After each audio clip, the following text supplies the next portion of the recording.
Welcome back to It Tastes Like Burning, this Matt. This is Jesse. And as the usual, if you ever feel like reaching out to us, you can reach out to us on ittasteslikeburningcast@gmail.com. You can find us on Patreon at It Tastes Like Burning. You can also find us on X and YouTube under It Tastes Like Burning. So, And I I wanted to say Twitter, but that is X, right? that is X. Yeah. Uh, you did something a little bit different last weekend. What'd you do? So I went down to Austin for a symposium, district leader symposium. So Texas is divided into districts, and I went as a representative of District 16, and I also went because I've got a class that I'm working on to produce. So we we did our little presentation on our class.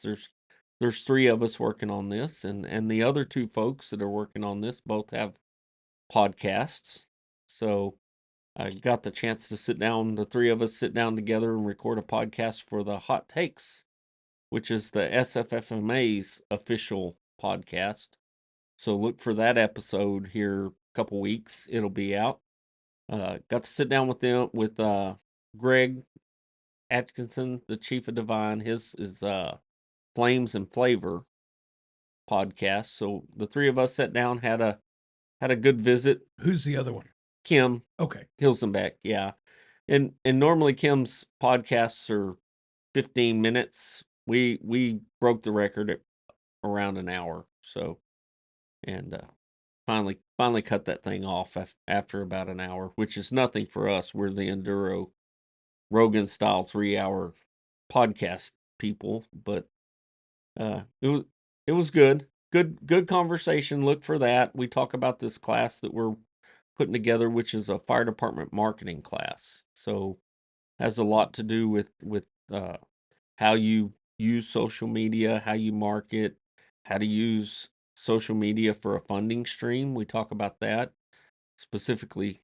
Greg talks about that, and then I chime in on the recruiting and retention side of things and how to use the social media to your advantage to recruit, which we all kind of have our different piece of knowledge that we're given to this. And the crazy thing is that any of the three of us could teach the class, just all out, just teach the class, and probably Matt could jump in there and teach the class too.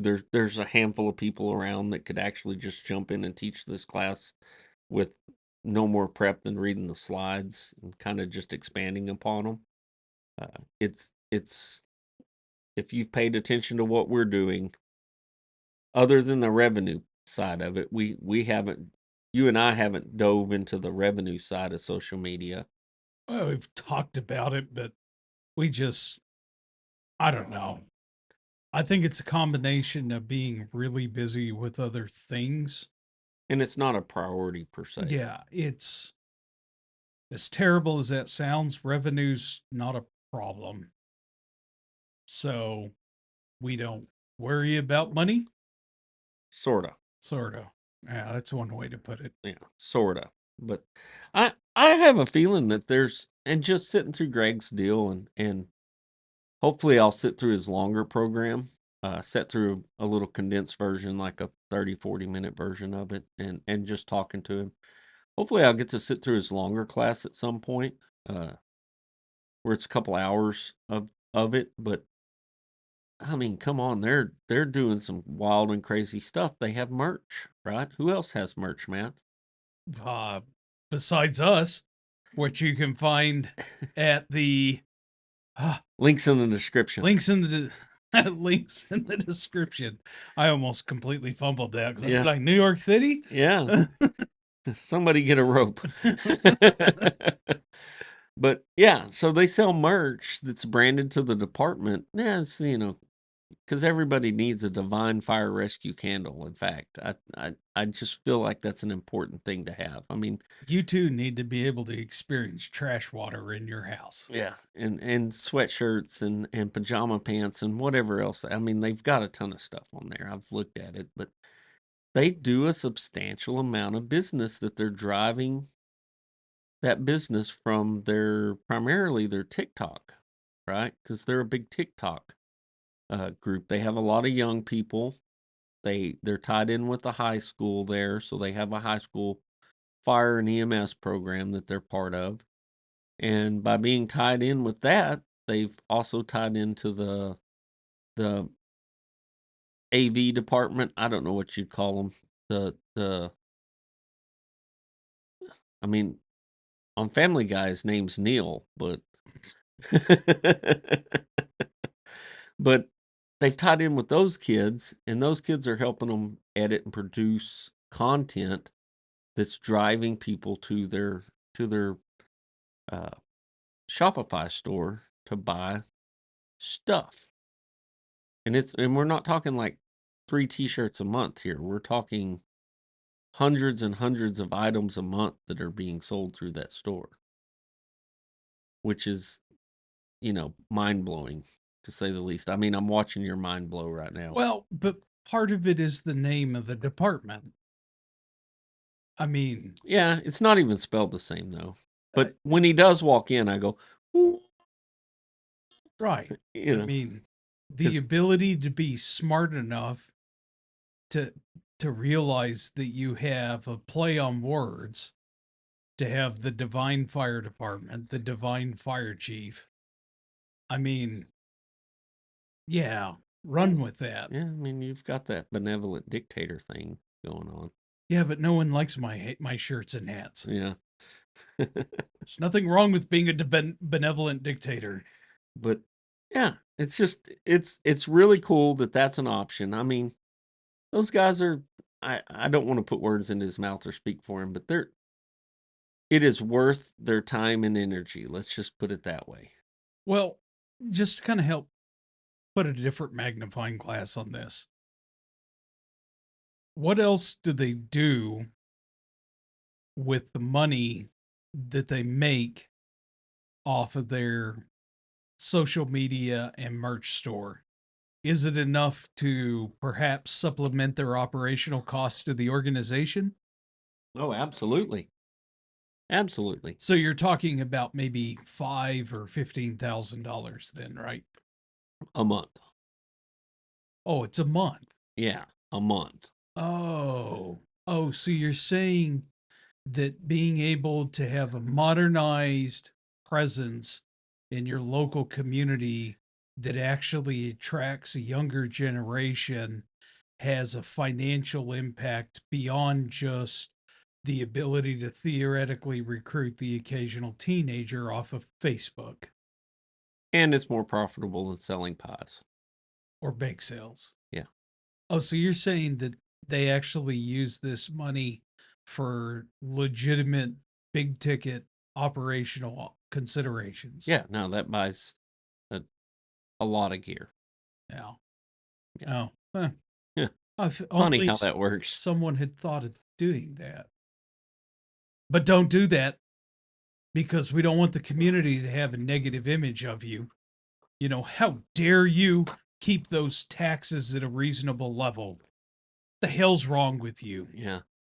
So one of their they've had a few things go viral, right? One of their little videos of them that's gone viral is literally they're dancing in the bay in bunker gear. Like it's stupid. You look at it and you're gonna be like, oh, that's stupid. Like that's popular, they're doing some I don't know. Maybe they're whipping a nay nay, and I have no idea. I'm not that cool. So I I don't know what it is, but they're doing this little dance and they're cutting to other people doing the little dance, and more people are doing the little dance. And this video's got millions upon millions of views that's sending people to go buy hundreds of flip flops or whatever in the heck it is that they're buying.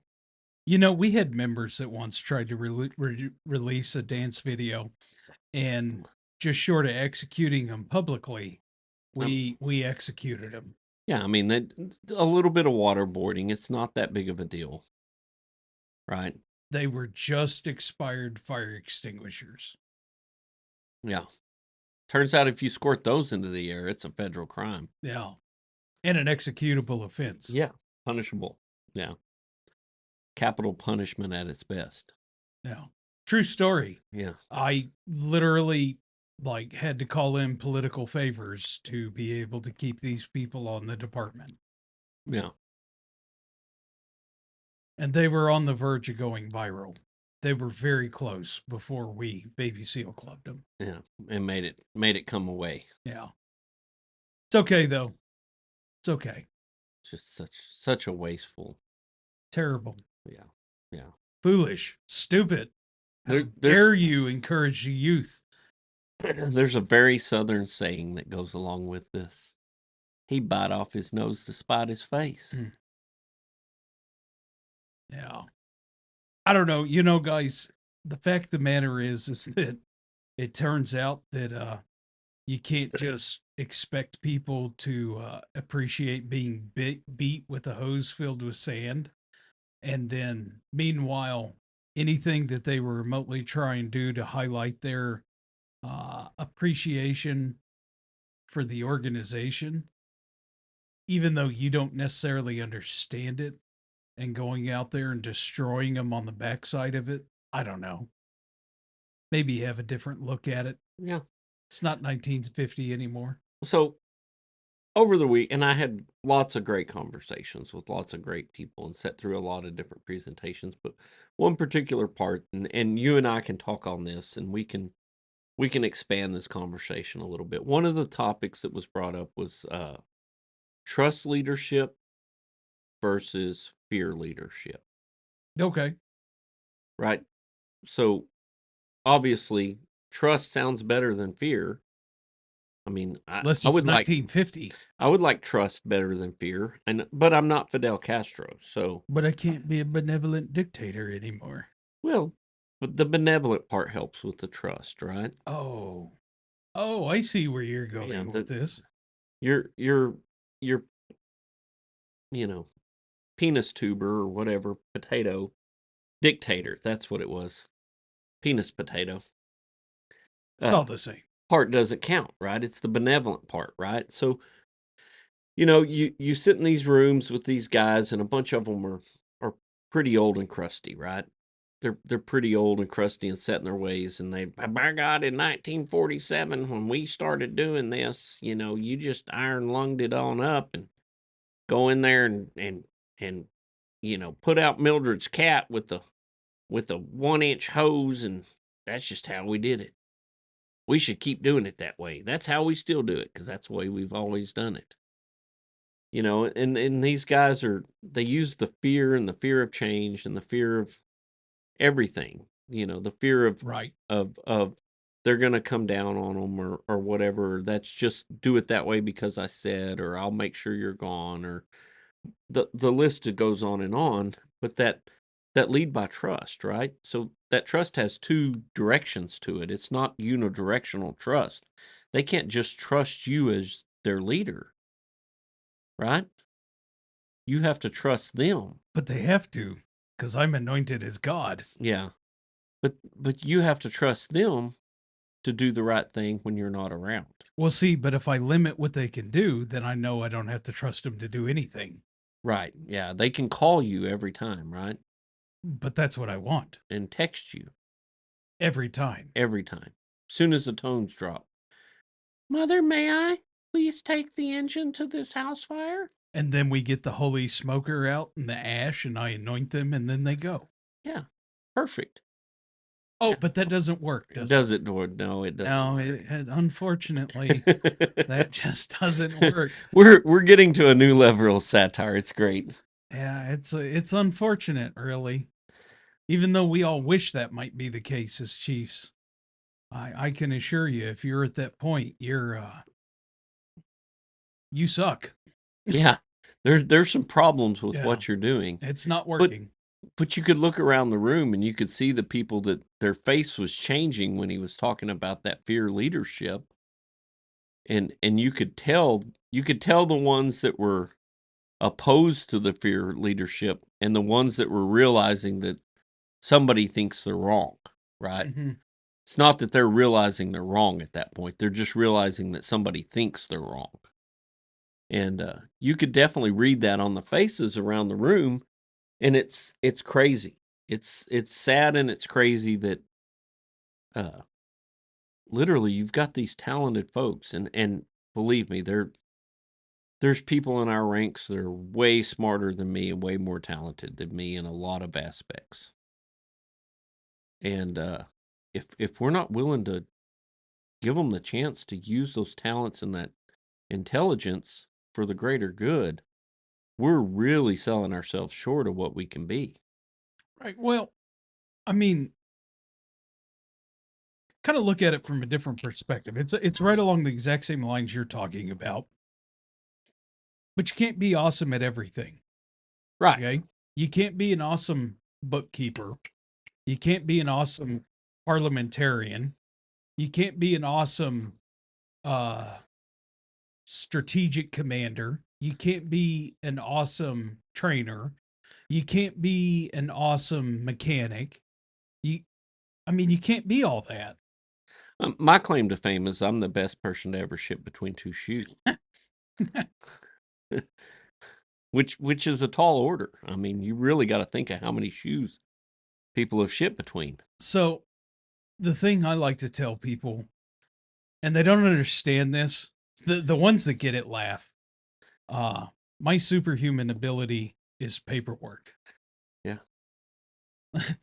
And if you do paperwork, you'll understand that. Uh that's my superhuman ability. I can do paperwork. I can out paperwork anyone. That's about it. And Like there's lots of other things that like I'm not good at. and our friend Greg over at Flames and Flavor, his superpower is assembling a good team. Yeah. Like that's what he considers his strong trait in the fire service. He's good at assembling a good team. Yeah, I know a lot of people aren't going to know who Greg is, but I'm going to kind of give you like this mental picture. He's been on the podcast. Yeah. We've had him. So kind of imagine like, you know, you're on a desert trek across the Sahara and your camel dies and like a big sandstorm comes up and takes everything away and it's kind of looking kind of bleak. And just when you're at that point of like no moss, Greg just pops up out of sand dune and he gives you the get her done speech. And then like everyone just magically stands up and starts marching off in the right direction. Yeah. That's Greg. Yeah. Like I, I'm not that. I, no. And I'm okay with not being that. I have the superpower also of being incredibly condescending. I'm really good at that. If I had one other, I would say I'm patient. Yeah. And I do have a fair amount of patience. You've seen it. Yeah. I'm sorry, I get to claim that one because I shouldn't be that patient. Actually, I'm patient to a detriment sometimes. Sometimes. And yeah. I have no problem admitting that too. Yeah. I prefer to wait for the opportunity. Yeah. So it's just, there's nothing wrong with allowing someone to have an idea and run with it. Now, I'll tell you the one thing you can't do. That's stupid. Don't do that. Well, there's that, but here's the other one. When that idea works, you can't take credit for it. No. You can't do that. Okay. You can't do that because if you take credit for it, I assure you, you're never going to get another thing out of that individual again. But more importantly, and this is the true detriment, they're never going to do anything for you again. That's the bigger consequence. It's not that they're pissed. It's the fact that they'll never do anything for you again. Well, it's not that you stole their thunder or anything like that. It's you literally ripped their soul out. Right. Right? That's what it goes to. And just a interesting topic that two distinctive styles of leadership that are they're common. I mean, you can see it amongst our ranks who has those styles of leadership. You can see it in neighboring departments who has those styles of leadership. And it's there I would argue there's Jesus. I almost ended in tears. There's a time and a place for that was your official. You would have dropped your official small drinking container from It Tastes Like Burning podcast, available on the Printify store. Because it tastes better through that. It is. It's much better through that small drinking beverage glass. And but yeah, you can see those examples all around you. There's and what you'll notice is the ones that are leading by trust, man, it comes easy for them. It really comes easy for them. The other ones are over there pulling their hair out and wondering why nobody listens and why nothing goes the way they want it to go and why no one takes them serious and all these other whys.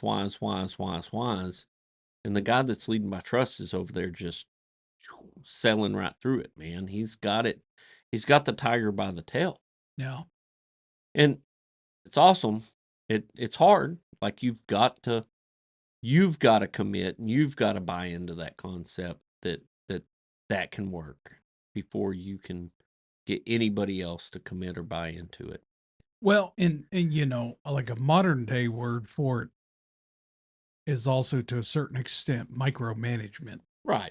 Yeah. Like a micromanager can only get so far micromanaging before you just get consumed and you get so busy Well, running in a circle that there's no chance to ever take a step up, make a positive advancement because all you're doing is running in a circle. so here's Jesse's theory on the micromanaging, right? So if you're macro managing, right? So you're doing it the right way and you're giving assignments or tasks and you're letting it happen and then they'll come back to you if they need help or whatever. Like it's all working out. If you're micromanaging and you've got 10 people that you're micromanaging, you're 20 arms and one brain. Right. That that's what you relocated yourself to. If you do it the other way, you're 11 brains and 22 arms. So how much more can you get done with the more brains and more arms? Right. Well, and then just how much more time's available.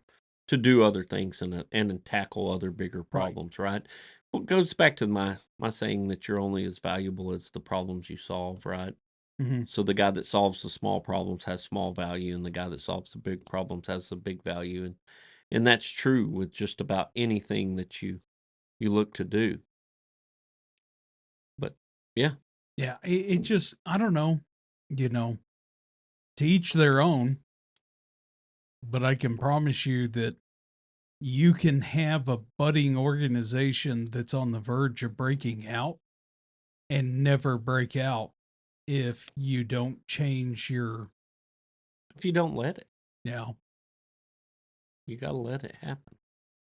So other interesting thing that happened through this weekend, and I'm going to tell this story because she deserves it, and it's awesome.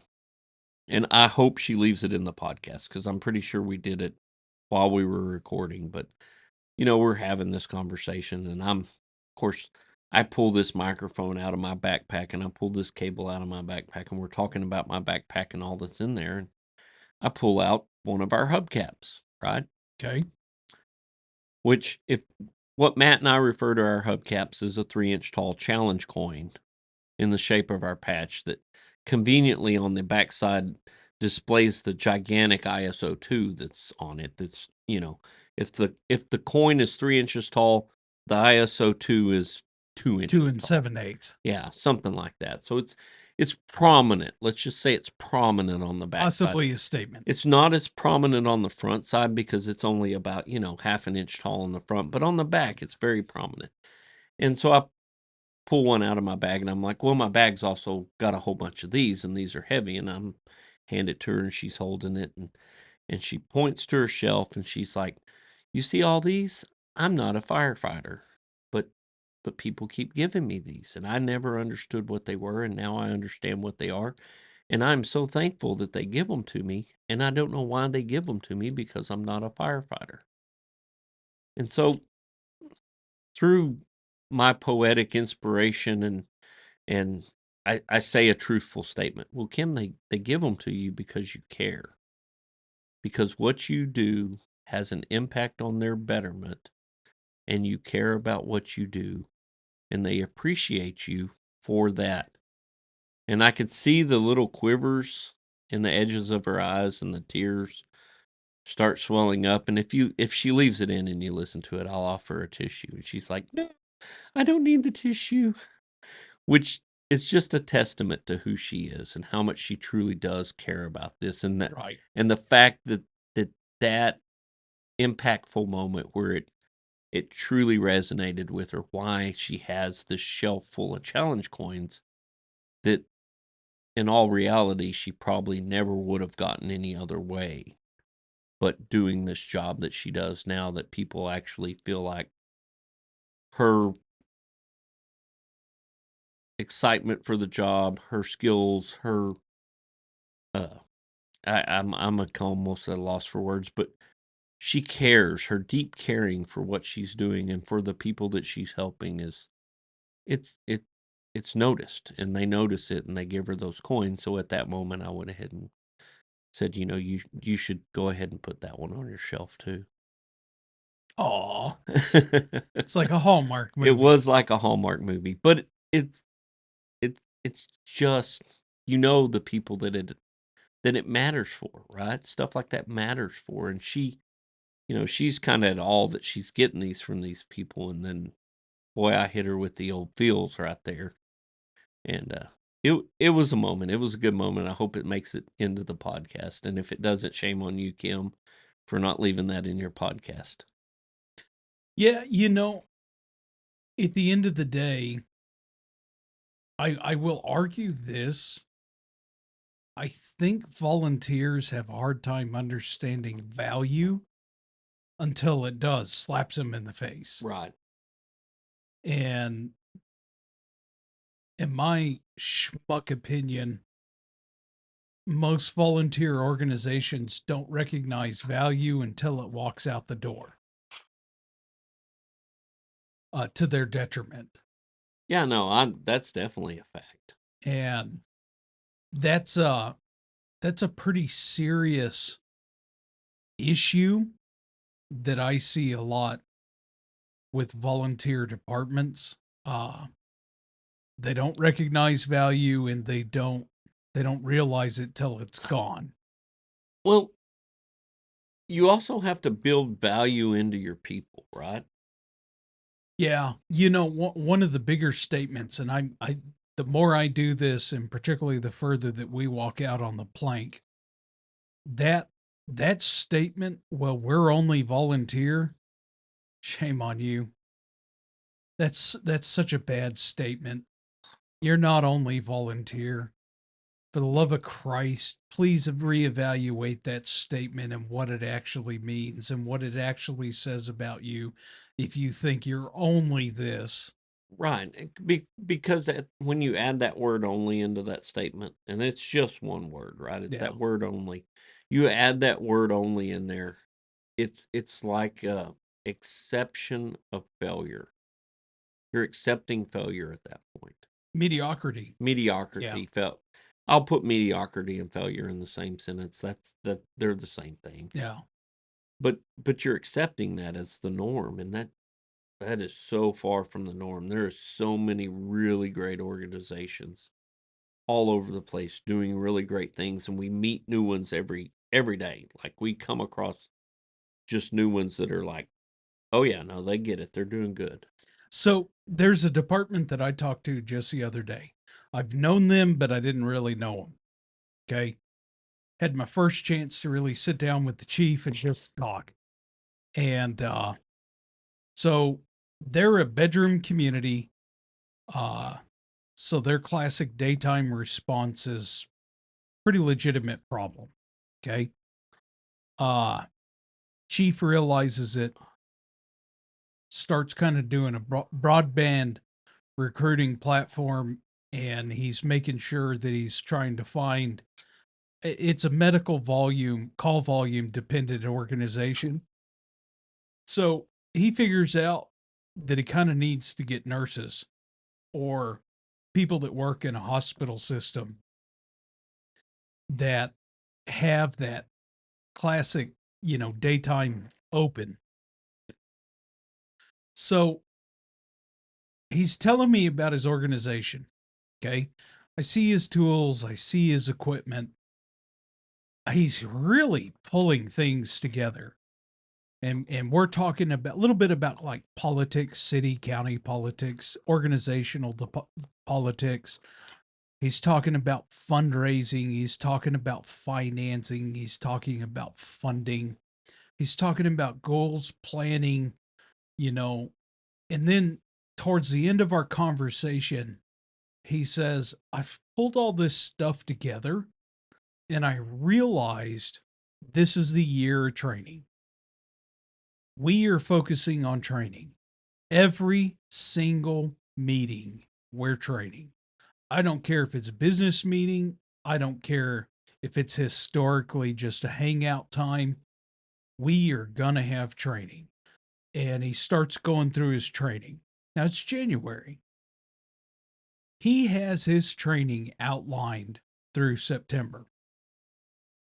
And it's like, oh my God, I finally found another one randomly out there in the wild. Wild, yeah. Okay, who put all the time and energy and effort into the organization. And then he finally realized, like, oh, I got to do training. And he starts talking about using TEACs, and he starts talking about trying to figure out how to go to TCC. And he's really wanting to pull their area schools together. And, he just starts talking about training. We probably talk about training for about an hour. And it's like, oh my God, if he can pull it together this year, which he will, uh, I have full faith and credit into what he's doing. And he really is. He's going to actually have a really tight knit department. And one of the funnier things is that he's realized, because he is in a city, is that he can go to the city and ask them for things. Now, that little city doesn't necessarily have a ton of money, but they have a few extra socks full of nickels shucked away here and there. And he's realized that he can go to them and start asking for things. And he's starting to get the tools and equipment that they need. And it's like, oh, I don't know. He did it the hard way, but he figured it out. Yeah. He figured it out. Uh, and there's nothing special about this community. It's a town of 3,000 people. They have 19 members, hopefully soon to be 20. And he figured out how to cobble together an EMR class, and he started recruiting PAs and RNs because a huge chunk of his call volume is medical related. And he's getting the tools and equipment that they need to be able to supplement their call volume.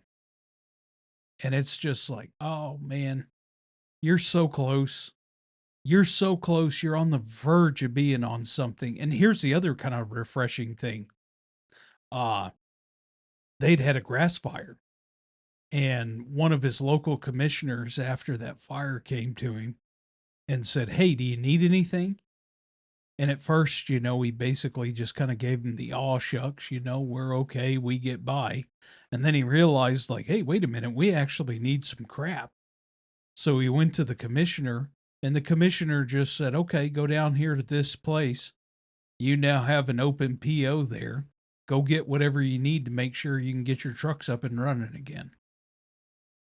It's like another light bulb moment comes on in there where he's realizing that he actually has unusual sources of support in the community, and that the people are actually wanting to help you. They just don't necessarily know how to do it. Well, and the reality is probably the guy before him just told him nobody wants to help you. You're all on your own, and don't bother asking these people, because he asked one person one time and they said no. Oh, so it appears you've been to this organization. I've been to several of them actually, but that's kind of the way that works, right? They have one bad experience, and I've heard stories, and you get these departments that that feud with each other, and nobody that's currently there knows why in the hell they're feuding with each other. You know, they just know that they hate each other, but they don't know why, because 7 chiefs ago, you know, our chief was sleeping with their chief's wife, or whatever the case may be. Oh, I got it all, didn't I? Oh, chip, chip, thank you. Right, that's the weird part of it, right? It's not a current event that's causing it. Like we have spits and spattles with neighbors and whatever, and it's current events. Like, we don't have these long term. We've had long term grudges with our department Yeah, no, there's a few blood feuds that, that have happened, yeah, but we've gotten past a lot of that, and but nobody knows. Like, nobody knows why. They don't know why it's that way. That's just the way it's always been. get them. They're different. Yeah. Look at that. They got 7 toes on their right foot. They're weird. Yeah. You should have said they got 5 fingers. They're different. They're different. They got all 30 of their teeth. Yeah, I think sometimes our worst enemy can be ourselves. Absolutely. And it's just you can get in a cycle, and if you come up in crap and you're told you're crap and you accept your crap, then you're going to be crap. Yeah, but sometimes you're told you're crap by the people that truly are crap, right? So that's usually how that That's actually that's works. generally the consensus on that, right? You know, a lot of, and another thing that comes up, and it comes up a lot of times, and I enjoy this conversation when they're like, "Oh, there they go. There goes Granberry bragging again." Well, if I'm not going to brag on my people and our accomplishments and the things they do and the amazing feats they accomplish, who the hell's going to do it? It's not as much bragging as it is really acknowledging what this incredible group of people working together can make happen. Yeah, it is so funny because it's like, what are you angry about? Yeah. Like, what do you suck at that we excel at? I do. We've talked about this a lot, and I do. I think there's a point where we need to kind of shuck the humble hat Oh, I did a lot of that this and weekend. just, I mean, just tell people, like, you know what? I'm sorry. This is how the cow ate the cabbage, and I don't really care what you think of that, because the fact of the matter is that we're literally pissing excellence, and you need to be able, here's the frustrating And part. It's not bragging. it's It's not. We're telling you that it's possible. here's the other thing, though. It's not. You'll rarely hear me say, "I did this," or "I made this happen." That's it's got to be like one of those things where it truly was like the world against me, right? Everybody was like, "Oh no, you can't make that work," and I did it, and it's like, "Aha! You see there? That will fit inside of that hole." You know, it's this crazy deal. Most of the time, it's we did.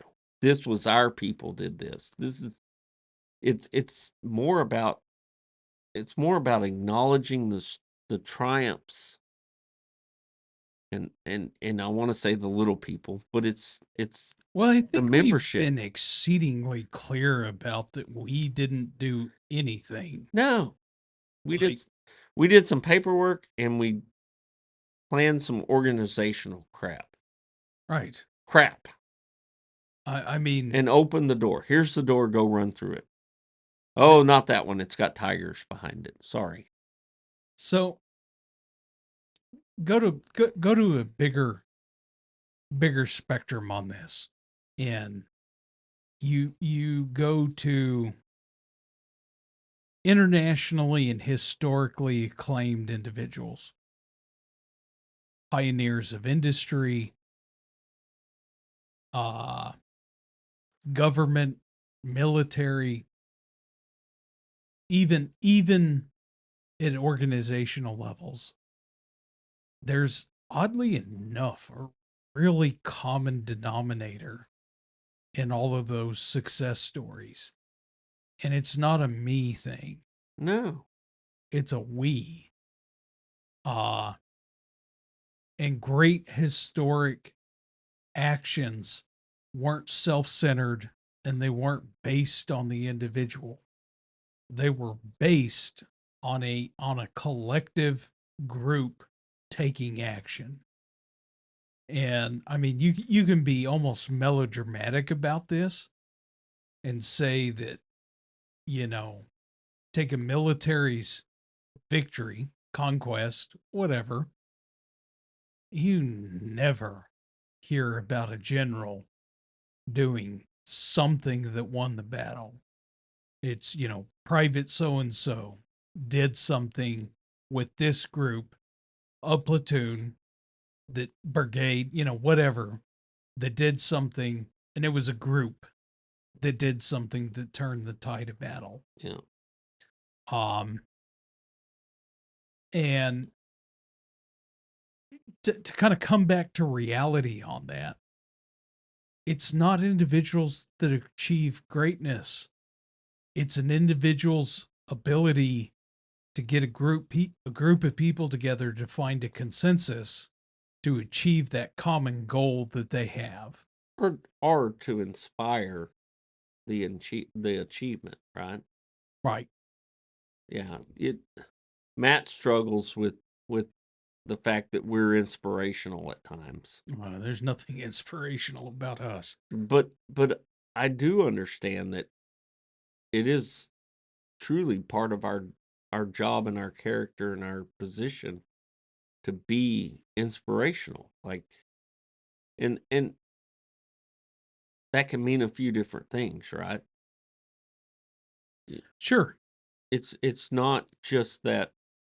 Well, it goes to the original thing, and we talked a long time ago about this management versus leadership. Yeah. Yeah, it's just I I I don't want to say it's a delicate subject because there's nothing delicate about it, but it can be hard to be inspirational in leadership. Like that's not here's the best part about it. When you talk about things, people and that did incredibly great things in the moment of history, they didn't do it because they had a class No. on how to be inspirational, and they didn't do it with the thought of having capturing lightning in a bottle. No, they did it from the content of their character. Right. Right. And they just happened to get lucky enough to be recognized in history at that moment in time of doing something truly incredible. I mean, and you can take any great moment in history, time, organization. It doesn't have to be a story. It can just be when a business turned a corner and made the quantitative positive leap forward, or when a family unit found success and they finally did whatever in their relationship and it made the positive impact. It can be a tiny organization that finally just decided that we're going to go this direction. And as one group started to march off that way. It's not, don't get caught up in like the storybook part of it and misinterpret it as, oh, shucks, I'm just a volunteer. And that I've said this before, and you kind of always have this little cringy deal about it, but the fact of the matter is you cannot be a leader without followers, Yeah. right? And as oversimplified as I make things, because I have a tendency to do that quite a bit. Well, that's Like, because of the people you work with. yeah, I tend to oversimplify things, but that you can't be a leader without followers is not just like one guy on an island by himself is not the leader of the island, right? It's not, that's not what I mean. Like, it's you've got to inspire people to want to do the things you need them to do to be, for the collective to be successful. Right. You can't force that. You can't, the beatings will continue until morale improves kind of mentality on that. You have to more or less be the salesman of the idea, eh, and make people buy into the idea that this is the better way to do it for the future of the organization, the department, the community, whatever the case may be, so that you get the buy-in to get the followers. Without that, you're doomed and toast from the beginning. Like, you cannot make them you can't beat them into submission to be followers. Does that mean that you're just bribing them to do it? Absolutely not. That's not what that means at all. That means you've got to be compelling enough in your arguments. You've got to have a bright enough idea. You've got to know how to work the politics, which is vitally important to that. And you've got to be you have to be on the right side of the argument. You have to have the greater good of the organization. It can't be a me thing. Yeah, it's not based in being self-centered. No. It's really that simple. It has to be a we thing. And like I said, that was my long drawn out explanation of the thing that I typically oversimplify. And Always with what you're talking about, I always reference that to our training program. Our training program was solely created for the benefit of our members. But for it to work, you had to include people outside the agency. Okay. Because we work with them. They are our backup and we are their backup. We rely on each other. If you make one leg stronger than the other, it completely screws up your ability to move forward because the other leg is so weak or hindering you so badly that it weakens the other leg and causes you to walk in a circle. If you actually work together and build each other, you are able to advance going forward. And I always tell people that, and they don't understand what I'm actually talking about. And I've never really used the analogy like that. We are volunteer. Our mutual aid and automatic aid partners are vital to the success of our organization. How on earth are we expected to be able to leap and bound into uncharted territories as a volunteer department if we can never leave the pie plate that we keep circling? yeah. You have to be able to take a consistent step forward that is progression, not regression and continually just circling back to the start line. So, Matt, and I'm watching some things that happening in our world of volunteer fire, and what is I think there's a finite life cycle to a period of success, right? Sure. Because everything ebb and flow. Like, you've got the highs and lows of everything, right? So you've got somebody, a department like us, that's on this like rocket ship trajectory to the top, right? And at some point, we're going to do everything we can to not do that, right? But at some point, we're going to plateau out. It's inevitable, right? Well, it's just the nature of our response.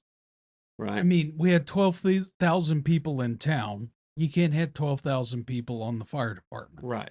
And there's going to be a dip, and like Sure. you've got to recognize that stuff, and you've got a plan to try to curve that dip from being this as low as it can, from getting to the bottom. You've got to try to stop it before it gets there, like so that the next rise is sooner, and all the things that go along with that. And it doesn't matter if you're career or volunteer; those ebb and flows are there, 100%. right? It doesn't matter if you're Dallas Fire Rescue or Houston; those ebb and flows are there. And Yeah. and now the bigger the organization, the harder it is to see them, right? Because everything that any changes that happen in culture or from a leadership perspective or anything like that, it takes so long for it to ripple out and come back Sure. that it's almost on a geological time scale. Whereas an organization our size, we can affect change that I would say immediate, but it's not truly immediate, but it's in the relative near future we can see the effects of the changes that we put forward. But it's there for everybody. It's just the smaller the organization, the more heightened the perspective and the visual of those changes and those highs and lows come.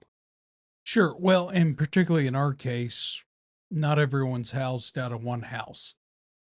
So you got that factor. Right.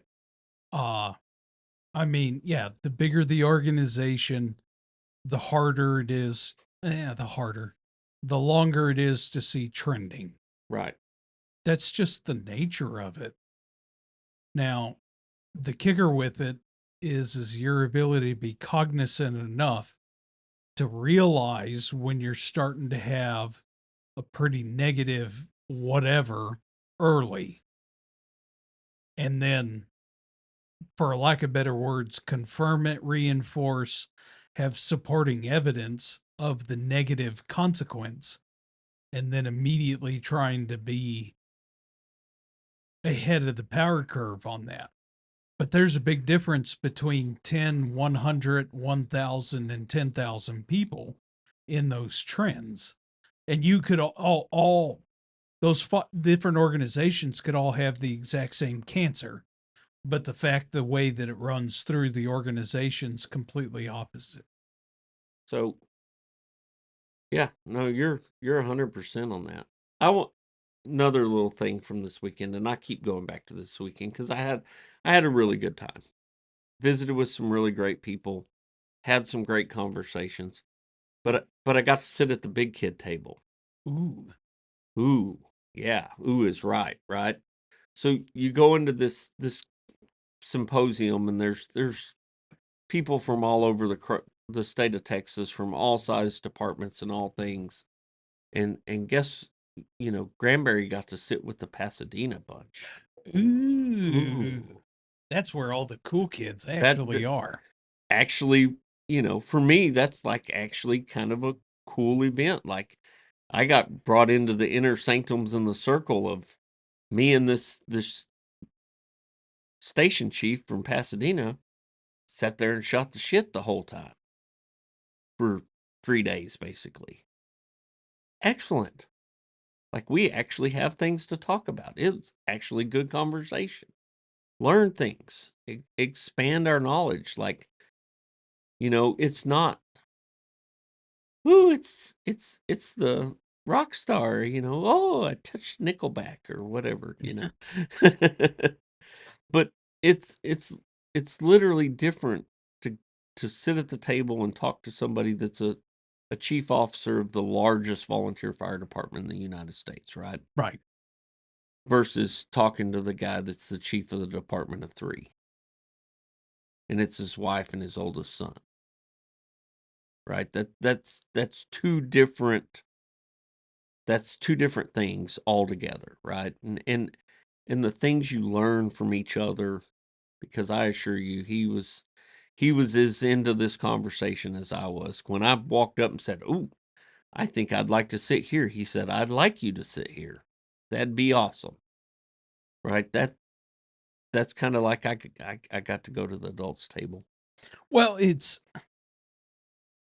for lack of better words, there's a certain point where when you become a bigger organization where you kind of feel trapped because you have questions, but you have no one to ask questions to. And you don't have anyone to ask questions to because no one's used to having to deal with this. And there's really not much you can actually do with, and it's, I'm not saying you don't have anything to learn or discern from a smaller organization. There's lots of insight there, but they don't really have much consideration on what to tell an organization what to do when you have 27 apparatus and 85 people on scene and you don't know what the hell to do because command's complete disarray. Like, I'm sorry, it's not personal, but if you're a 6-person department that has a brush truck, I'm not going to you for aerial operations advice. Yeah. Like, it's not personal. Don't get me wrong, I bet you have a lot to teach me. And I admit that. But there's a certain advantage of being able to find someone else that's like, oh, here's someone else that's getting their teeth kicked in. I'm going to ask them because they're at least going to have some similar questions and answers. Yeah. And somewhere between what we're doing and what they're doing is probably actually the right thing to do. Right. It's not going to fall either way, but somewhere in there, there's some opportunities to say, ooh, if we took that piece of what you do with this piece of what we do, oh my God, guess what? See, the new challenge for us, we have one definitively hurdle that's in front of us in the future. And we are right on the cusp of getting over that hurdle. And it's not necessarily a good thing that we clear this hurdle. Okay. But Pasadena got really big as a volunteer department. Really, really, really big. And here's the problem. What happens when you become really, really, really big as a volunteer department? And you might actually have to consider going to a combo or career department. The physical cost is so gigantic that it is exceedingly cost prohibitive. Yeah. And in our particular case, if we went to a career department, and I realize we've talked about this in the past, but the community can't take a 67% tax increase. Okay. The community can't take a hit like that. You can't go from 38.5 cents all the way up to 60.1 or 60.5. It doesn't work like that. Okay. Because not only is city management and city council going to get tarred and feathered in that, who else is going to get hunted down and beat with a hose was filled with sand? You are. Yeah, the volunteer fire chief. How the hell did you allow this to happen? Yeah. Okay. Now take that from a town of 12,000 people and turn that into a town of 300,000 with what, 13 or 17 stations? God, he told me it's a bunch. I mean, oh, and also that little thing about the world's largest petrochemical complex. We won't even address that. Right. Okay. Just moving on. Okay. And being Houston Fire Department's automatic aid, Yeah. not mutual aid, automatic aid. And so we've talked a lot, and we've talked about our recent ISO 2, and Pasadena is a 1, right? They're a 1. Bastards. So I did a little more talking and figuring, and you've got to realize they're completely surrounded by ones Right. that are automatic aid to them. Right. We're completely surrounded by nothing for miles and miles and miles and miles and miles. I mean, our next nearest one is Fort Worth, and that's what, 40 miles away? I don't think it's that Not far. quite that We'll far, call but it 30. 30 miles away, right? That's the closest one to us is 30 miles away. Well, guess what, boys and girls? That doesn't count. Yeah. No, we don't get that. We it doesn't matter. So realistically, they, because they get to count that and we don't, it's I'm not going to say it's impossible for a town like Granbury or a town that's removed like that, because you have San Angelo's the one, right? And they're surrounded by nothing too, right? But it's exceedingly difficult to make that happen, right? San Angelo does it because they have like 9 ambulances with 2 people on them that they get to count as suppression personnel, even though they're riding an ambulance. That's how they get there, right? But that puts some perspective on it for me. Like, that's how they did it. Number one, they get to count that automatic aid. It's the old cheating woodchuck. Oh, cheating woodchuck automatic aid that we didn't get the luxury of. And had we had all that automatic aid, Granbury might have been a one. Could be a one. But it's at the point we're at, it's literally not up to us. No. Yeah. Remember that whole paperwork thing earlier? Yeah. I'm telling you. Like there's a point there where we need our friends to what's the right word to use here? Contribute is the wrong word, particularly right now, because that is not the right word. Yeah. Because let me tell you, the volunteers in Hood County, Texas are absolutely kicking ass and taking names. I need them to get recognized by ISO, but they're all scared to death of it. And they should be, justifiably. They really should be. I don't know. I so desperately want to go and find like a big VFD to talk to. And it's mostly just so I can cry on their shoulder. Um, but we're a fickle critter all by itself. Because the fact of the matter is Pasadena has Ponderosa and League City right next to it. Well, in Houston. There is that. Third largest city in the US. Right. That also happens to be a one. Right? It's tough to do that. The more cities that are close together and the more tight they are together. That's why when you hit that wall of the inside of 820 and in between the 235s, it's all ISO ones. That's literally why. It's because Yeah, well, they're touching. that's so damn aggravating. You know, I'm so that no. No, no, no. Damn it. ISO, you claim to not penalize volunteers.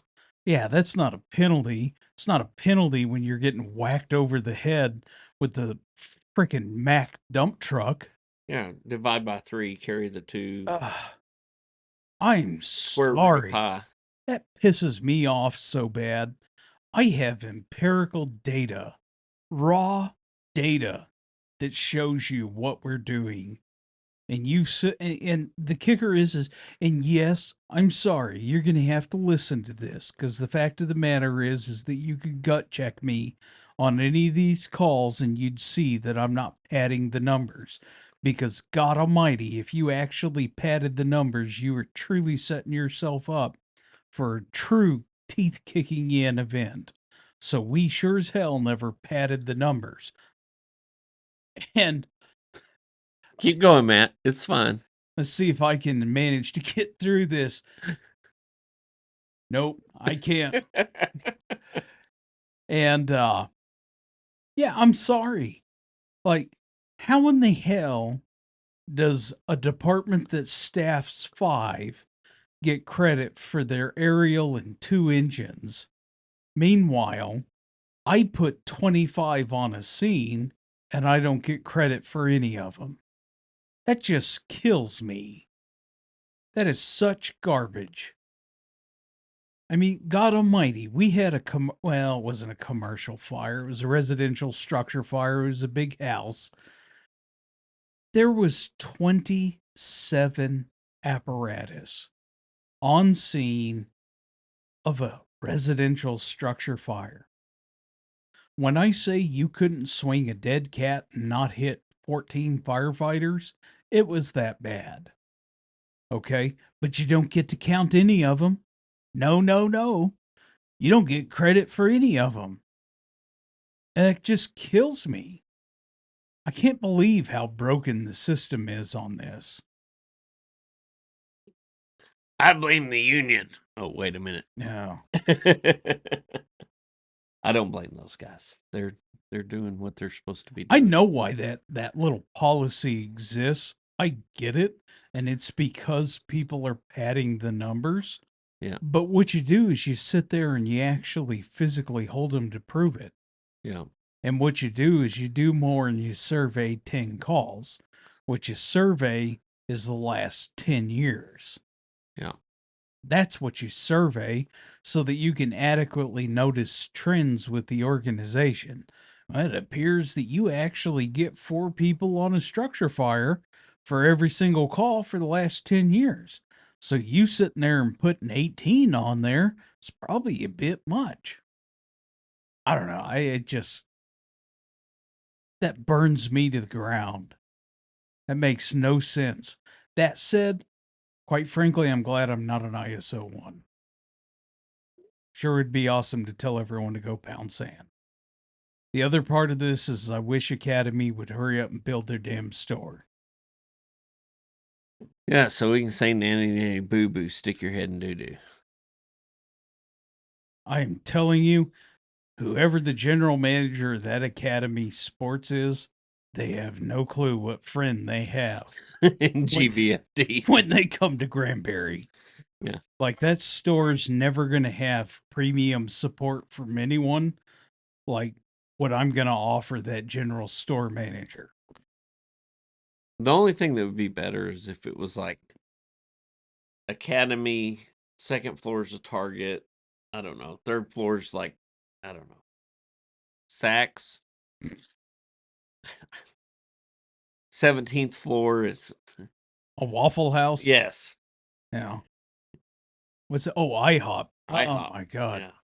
You know, they got that one legged waitress, Eileen. Oh, really? Yeah. I've never managed to stumble into her. Yeah. IHOP. I know that's your health club. I shouldn't make fun Yeah, I of was it. going to say, IHOP. That's my health club.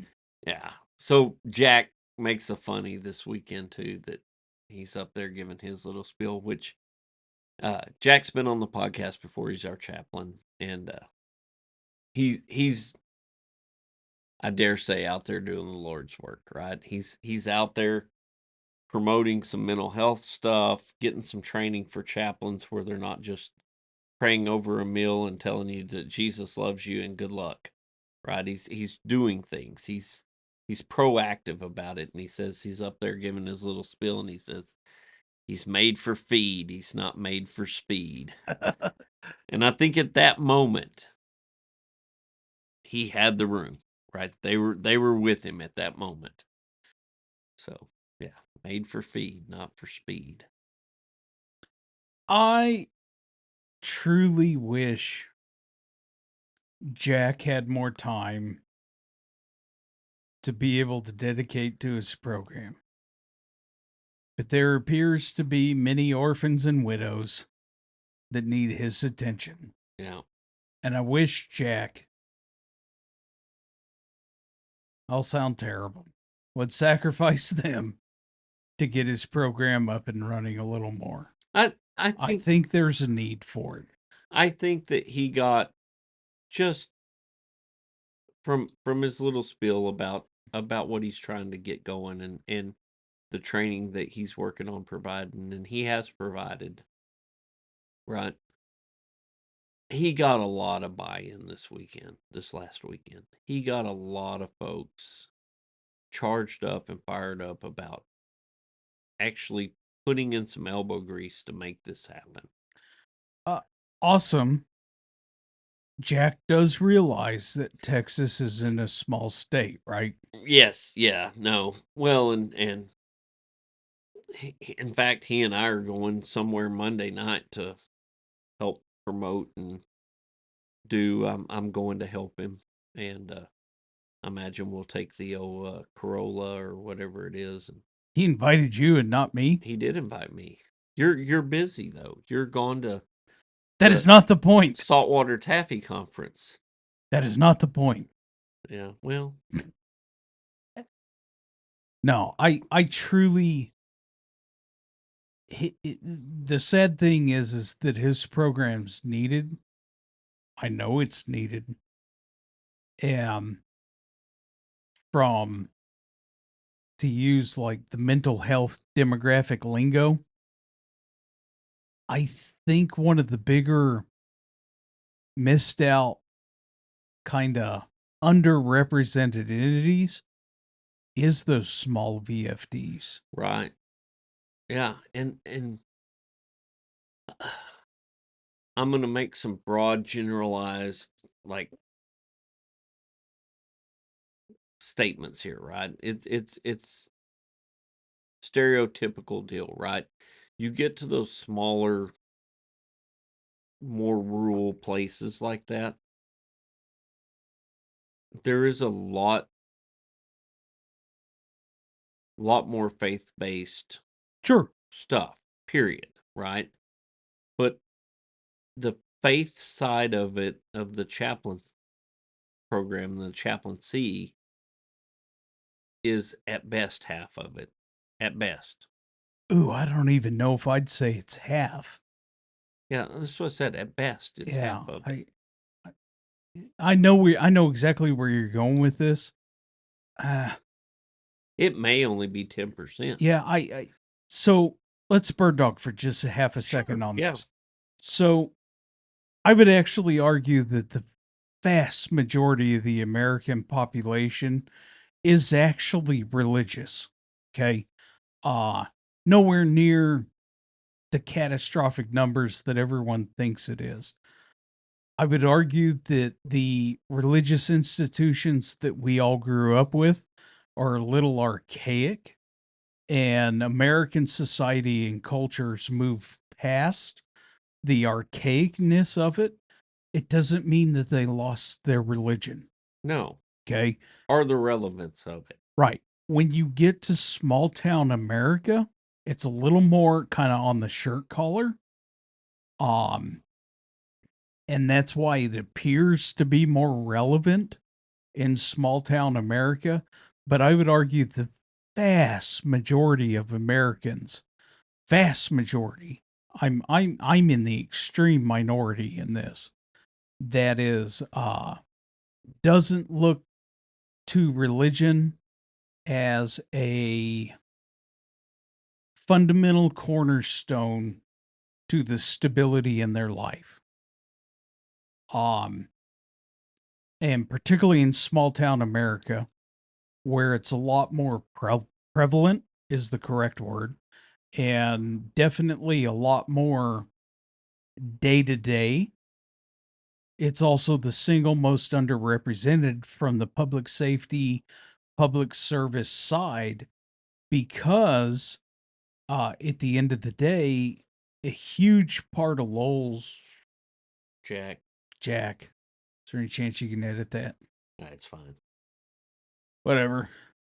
Anyways, hell, he's running for a state position. We ought to just use his damn name. Yeah, Lowell Edelbrock Carburetor. Yeah. Or Erkenbrack. Erkenbrack. Anyways, so technically we didn't out him. Anyways, a huge part of his program is to realize that people are religious but to still be able to address the needs on the mental health, support, and community side of his, we'll call it PTSD work. Yeah. For those that are not, Right. right? Right. And yeah, I wish he was here because he tells it so much better than I could ever tell it, right? So pastoring is religious based, right? Yes. It's a religion.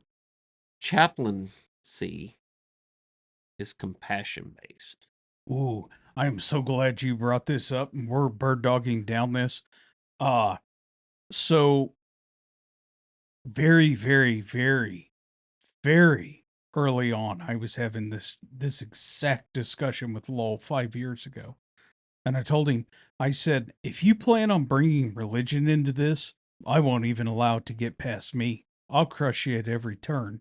It can't be religion. Spiritual, perfectly on board for. I have no problems with that. But it has to be based on the care and preservation of the individual. And he said compassion. And I'm like, 100%. Right. You do compassion based, I will support you and lift you as far as I possibly can. You do religion, and I'll crush you immediately. Yeah. Because, well, religion can be very divisive, right? It's I mean, obviously there's war in the Middle East every day because of it, right? Yeah, people have literally fought over rocks for the last 10,000 years Because of religion. because of religion. When's the last time you ever heard of anybody fighting over compassion? Now, I'm waiting. Or do you have an answer? yeah. In fact, some of the greatest acts in human history are based on compassion. So, yeah, like you talk about something we could bird dog hard on, and even as small as we are, we're Icarus, very close to the sun right now. Yeah. But no, only a damn fool would argue against compassion. Yeah. Compassion's the answer. Compassion is the fire service. Well, yes. Yeah. Uh, that and adrenaline. When you're young, I mean, I'm not a no spring one does chicken. no one does this because of the adrenaline in their 70s. No, I'm not there yet. Like, In your 40s, it's still part of it, guys. It's still part of it. You still like doing exciting, crazy stuff. like Like a kid, pretending that you're still 19. a kid locked in a gun safe. Yes. And there's no reason why cutting that open with a torch wasn't a good plan. I would disagree. I would disagree. Yeah, it's to come back on point and to support Lowell, Jack, Ergenbrack. Edelbrock carburetor. Yes. For chaplain for SFFMA for the state of Texas board, executive It's an board, executive board position. is at the end of the day, it's the little guy can't be forgotten. And it's real important to remember the little guy. And yeah, I mean, we've had various parts of this discussion, but I would argue the classic horror story, high school kids, prom, drunk driving, accident, fatality. I would argue that that simple event affects a really small town for decades Oh, and yeah. has a reverberating effect that can have colossal consequences. And those really small towns, which quite honestly are a huge part of our country as a whole, they're easy to forget. Yeah. And to a certain extent, that's what this podcast is about, is the small guy. And you know, trying to remember that the small guy needs help too. Yeah. And it's one of those things where it's so easy to forget the true big picture. Volunteers represent at least 70% of the USA, a country with 350 million people, the third largest country on the planet. Not only in land area, but I think we're the third largest in population too. China, or now India, Yeah. China, and then I think the USA. Brazil might have us some population. Yeah. Uh, I don't know. Never paid attention. I do know India's like, They're number one now. yeah. They're right there, and also the most cobras, I do believe. The Another danger slinky. danger slinky, other danger noodles. Yes. So before we go too far off topic, and we went way, We were all over the place. I mean, way off topic. we were everywhere. I've been everywhere, man. You know, I feel compelled to say that I believe that a culture of safety is integral to the fire service. Oh yeah, yeah. I just want to throw that in. You want a bird dog on that for a minute? You know, I say we just leave that as a cliffhanger. Yeah. Okay. Two absolute idiot schmuck, kind of humble, but not really, volunteer fire chiefs in an insignificant state, in an insignificant corner of this state, with an insignificant city, believes that safety is important. With barely any kind of following on the internet. Right. Barely. You know, I don't know. I just, Jesus. I I feel like such a trailblazer saying that safety is an integral part you of know, the fire service. and I'm gonna just this little tiny bird dog. So I've been in me being an assistant chief now here. It's not the first time I've done that. I've got well over a decade experience being an assistant chief. I've been a captain a long time. I've been in department leadership for many years now. And I at no time ever thought, you know what'd be really awesome? If I got to go tell some lady that her husband died. Oh, yeah. Yeah, I mean, you know, I want to be remembered as the chief that created a dozen firefighter memorials. Yeah, yeah. Like, this is a goal of mine. So we in the big M, maybe we make it golden. And we put like over 1 million killed. Oh, I like it. We could have a gift shop at the bottom. Yes, that sells like hamburgers and stuff. Right. Okay. Yeah. Yeah. We should stop there before we get executed. I just I'm not afraid to say that I think firefighters can do a really dangerous thing in the right circumstance. I don't think you make it truly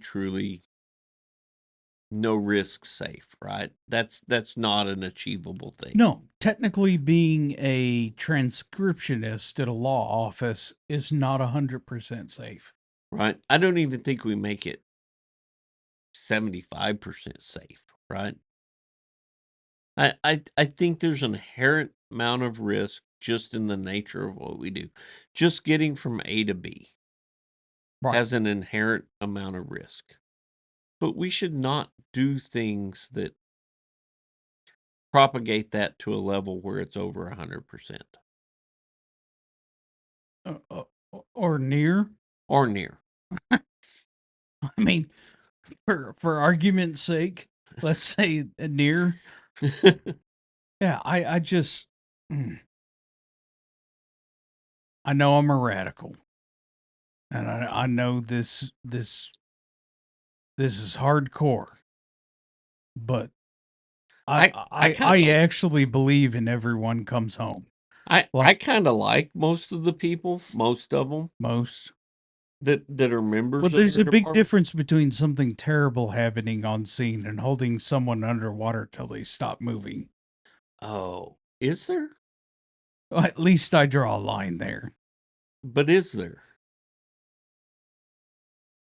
You still Well, gotta, one's malicious and one's intent. but you still get to go tell their wife they're dead. Now, there is that. Yeah, you still get to be the bearer of the bad news, I just, and you still wear that burden on your shoulders. I, I just saying, I don't want to be that guy. Had a lot of friends that have passed from one reason or the other. A couple line of duty deaths. Like, yeah, guys, it's not fun. Don't wish that on yourself. no. And Don't invite it. you're not Christ carrying a cross.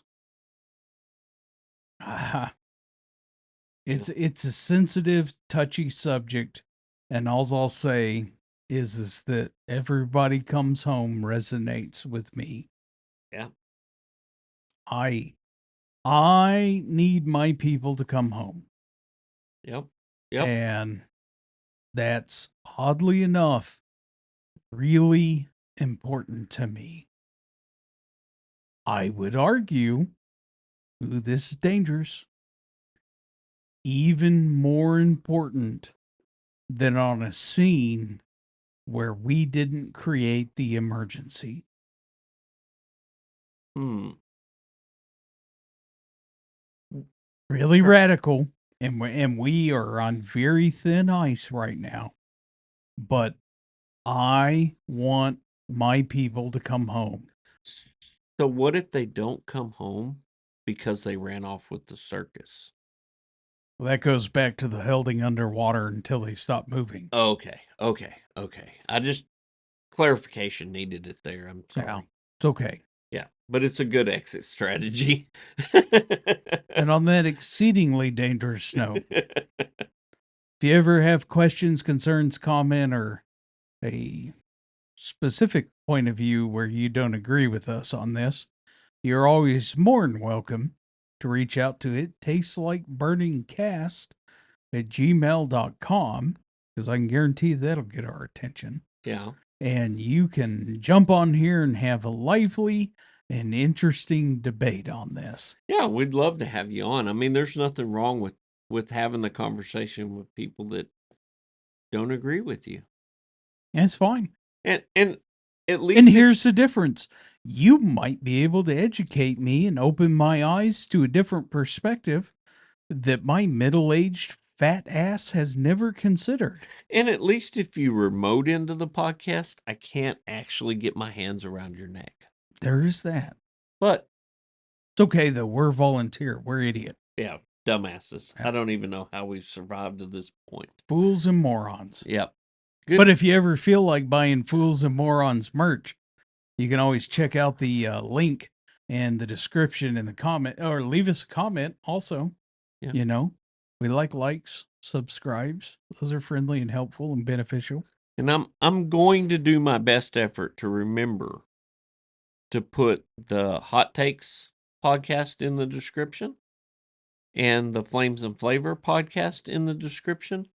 But if I fail to do that, bounce over to Facebook. I'll make sure the links are there. That'll work. This Matt, This is Jesse. have a good evening.